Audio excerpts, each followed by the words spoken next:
জয় গুরু, জয় গুরু। আমি গুরুর চরণের দাস।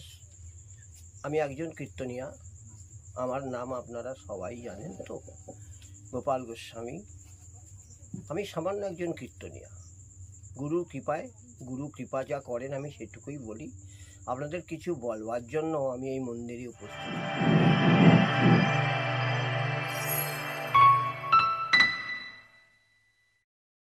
জয় জয় নিতাই গৌর, হরি হরি বল, হরি হরি বল, হরি হরি বল।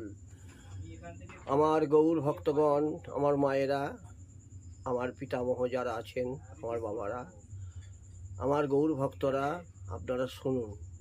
আমি বিশেষ একটা কথা আপনাদের জানাচ্ছি। যতদিন এই সুন্দর মানব দেহ আমরা পেয়েছি, 84 লক্ষ জনই ভ্রমণ করে এত সুন্দর দেহ আমাদের গঠন হয়েছে, কিন্তু দেহের মধ্যে আমরা পূর্ণ হতে পারি নাই। কেন? দেহ পূর্ণ করতে গেলে, দেহকে সাধন করতে গেলে গুরুর আশ্রয় নিতে হয়, গুরু দীক্ষা নিতে হয়। মানুষকে বললেই হলো। আমি যদি বলি, মা আপনাদের দীক্ষা হয়েছে? না বাবা, আমাদের এখনো সময় হয়নি।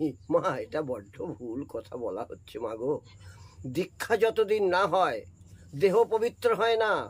গাছের ফুল তুলে নিয়ে এলে সে ফুলে পূজা হয় না। ব্রাহ্মণ বৈষ্ণবকে এক গ্লাস জল দিলে সে জলে অপরাধ হয়, তার জল গ্রহণ করা যায় না। দীক্ষাটা হচ্ছে দেহকে পবিত্র করা, দেহটাকে শুদ্ধ করা, পরা জমিতে বীজ ফেলে দেহের মধ্যে অঙ্কুর জাগানো, ফসল তৈরি করা, দেহের মধ্যে আশ্রয় করা, যোগ সাধন করা, বীজ বপন করা। সেই জন্যে গুরু কৃপা হওয়া দরকার, গুরুর কাছে দীক্ষা নেওয়া দরকার। দীক্ষাটা একটা বস্তু, দীক্ষাটা একটা দেহের পবিত্র ধন। ষড়রিপু 10 ইন্দ্রিয়গণ আমার দেহের মধ্যে আছে, সেই তাদের বশ করতে হলে গুরু বীজের দরকার।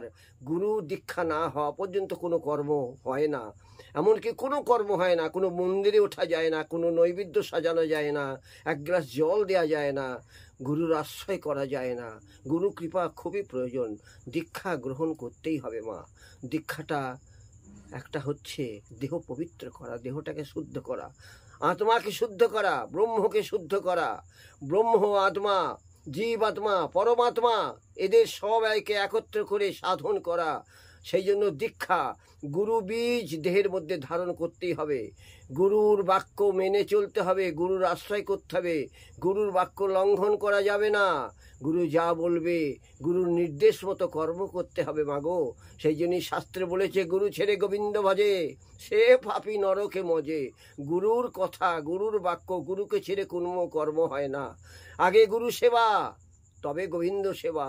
আগে গুরুর আশ্রয়, তবে গোবিন্দের আশ্রয়। আর গুরু কৃপা না হলে গোবিন্দের কৃপা হবে না। গুরু এমন একটি ধন, এমন একটি বস্তু। তাই দীক্ষাটা আপনারা নিয়ে নেন। দীক্ষা হচ্ছে খুব পূর্ণ আশ্রয়, দীক্ষা খুব পূর্ণ ধন, পক্ষ সাধন। তাই আত্মা পরমাত্মাকে যোগ করতে গেলে দীক্ষা গ্রহণ করা দরকার। সবাই আপনারা দীক্ষা গ্রহণ করুন। গুরু বীজ পরা জমিতে চাষ দিয়ে বীজ বপন করুন, যাতে আপনাদের দেহের মধ্যে অঙ্কুর জাগ্রত হয়। জয় গুরু, জয় গুরু, জয় গুরু। আপনাদের এই পর্যন্ত আজ আমি জানিয়ে দিলাম। এর পরবর্তী তত্ত্বকথা আপনাদের পরবর্তী ভিডিওয়ে আপনাদের জানিয়ে দেব।